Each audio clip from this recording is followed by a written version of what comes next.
Troisième au classement, à 1 point de la deuxième place, Sochaux reçoit une équipe de Rodez 18e et relégable. Les Lionceaux sont invaincus contre le RAF sur les 6 dernières oppositions, 3 victoires et 3 nuls, remportant les 2 dernières en date. Olivier Guégan espère que cette tendance va se vérifier de nouveau. De son côté, Didier Santini, qui vient de prendre la succession de Laurent Perlade sur le banc ruténois, vise une entrée en matière réussie et surtout capitalisée pour mener à bien son opération maintien.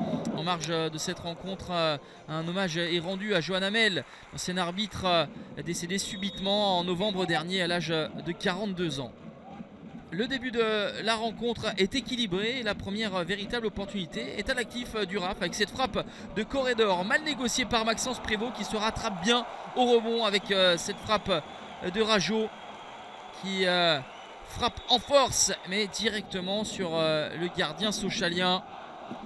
Rodez qui a remporté son dernier match avant la trêve, un succès 2-0 à Geoffroy Guichard. C'était le seul succès lors des 7 derniers matchs pour les Ruténois qui sont clairement les plus dangereux dans ce début de match, mais manque d'efficacité chronique. Réaction sur coup de pied arrêté de Sochaux. Ça n'est pas cadré pour Tony Mauricio qui voit sa tentative détournée par le mur dressé par Lionel Mpassi. 0-0, c'est le score à la mi-temps. Sochaux va avoir un calendrier très ardu à venir avec Bordeaux, Le Havre et Caen. C'est en cela où les hommes d'Olivier Guégan veulent faire le plein face à un mal classé. Mais Lionel Mpassi s'oppose à cette tête cadrée de Tony Mauricio. Pour le RAF, il y aura Dijon et Niort, des concurrents au maintien à venir.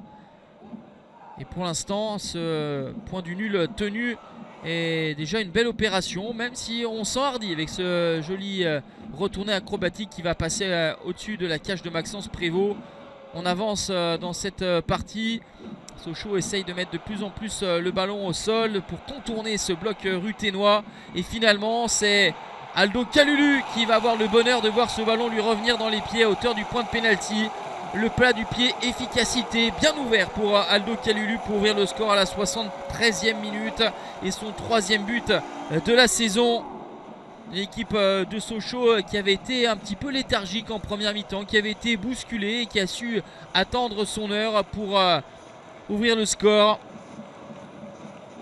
Les doubistes ont une préparation durant la trêve avec des matchs amicaux face à des clubs de Ligue 1 et Uber Eats, avec une victoire 1-0 contre Clermont, un nul contre l'OL et une défaite contre Reims.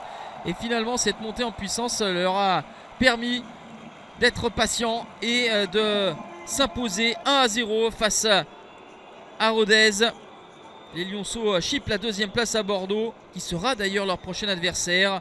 Les Ruténois restent 18e à 3 longueurs du premier non relégable, Dijon, qu'ils recevront dans quelques jours.